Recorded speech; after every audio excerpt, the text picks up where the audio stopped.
Приятели, днес сме пред президентството, защото ни готвят свирен матч за президентските избори.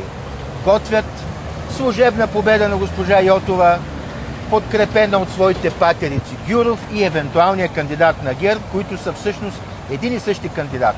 Каква е панацеята? Каква е противоотровата? Единна кандидатура на патриотичния сектор, на така наречените националисти и суверенисти. Това може да се случи, ако седнат на една маса всички организации, които са припознати формално за такива.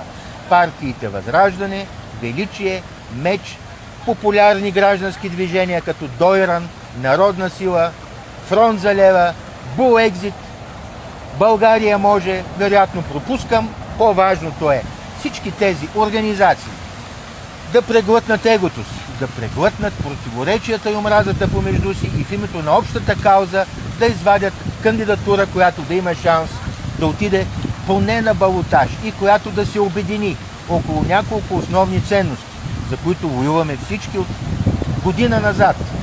Провеждане на референдум за еврозоната и НАТО, обявяване на пълен неутралитет във всички войни. Това може да се случи. Още не е късно. С колегата Ангелов нямаме амбиции да сме ние под никаква форма. Обявявам го още сега за себе си. Очакваме включване, очакваме бърз отговор. Аз също не желая да бъда кандидат и наистина съм готов да подкрепя алтернатива на това, на което сме свидетели и жертва последните 36 години и особено последните 5, когато вече нещата наистина ескалираха. Аз искам президент различен от Йотова. Нямам омраза към Йотова.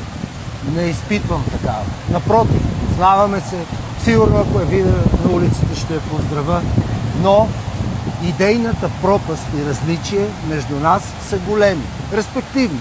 Аз не мога по никакъв начин да подкрепя подобна кандидатура. Това е лице на прехода, това е един политик, който изповядва така наречените ценности, срещу които аз се боря и то през целия си съзнателен живот. Тоест, напълно логично е в момента да се стигне до обединение и ви гарантирам, че тя няма да бъде президент. Това не е трудно постижимо.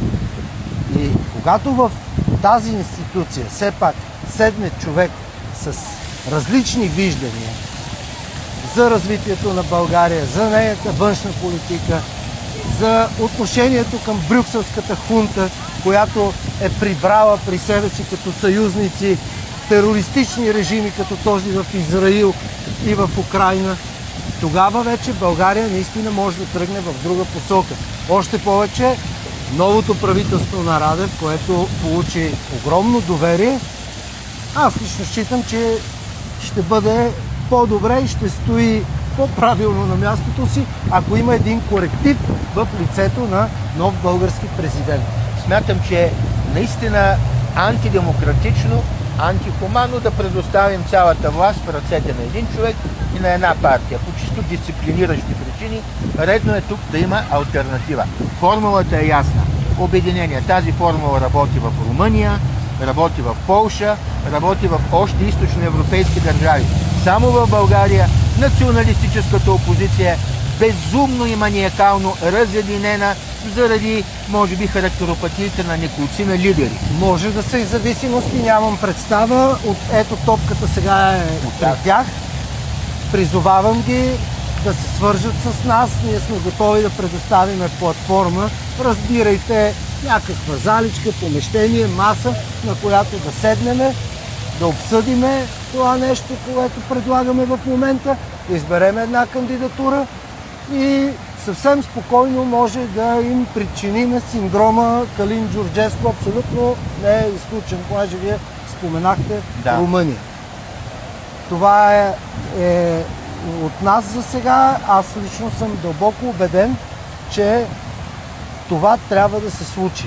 По проста причина, че и ГЕРБ, и ППДБ, и самата Йотова, те нямат някакви особени идейни различия. Не бе, те са едно. Може би едно.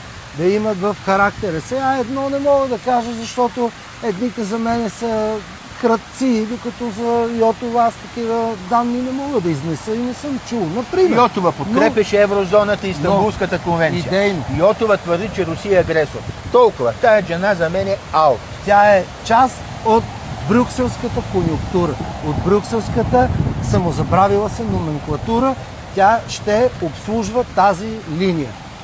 Тук сега не съм дошъл да казвам кое е добро, кое е лошо, защото всички ни познават и знаят какво мислиме. Аз не съм си променил убежденията.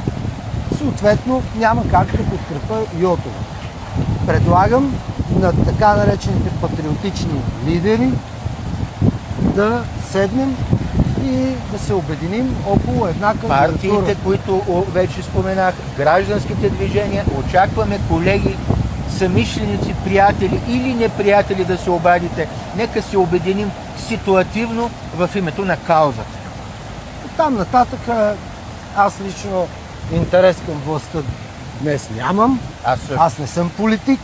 Това не могат много хора да го разберат все още. Когато общуват с мене, те някак си го правят все едно срещу тях стои политическо лице. Аз не съм такова. Благодаря ви от мен. Очакваме включване.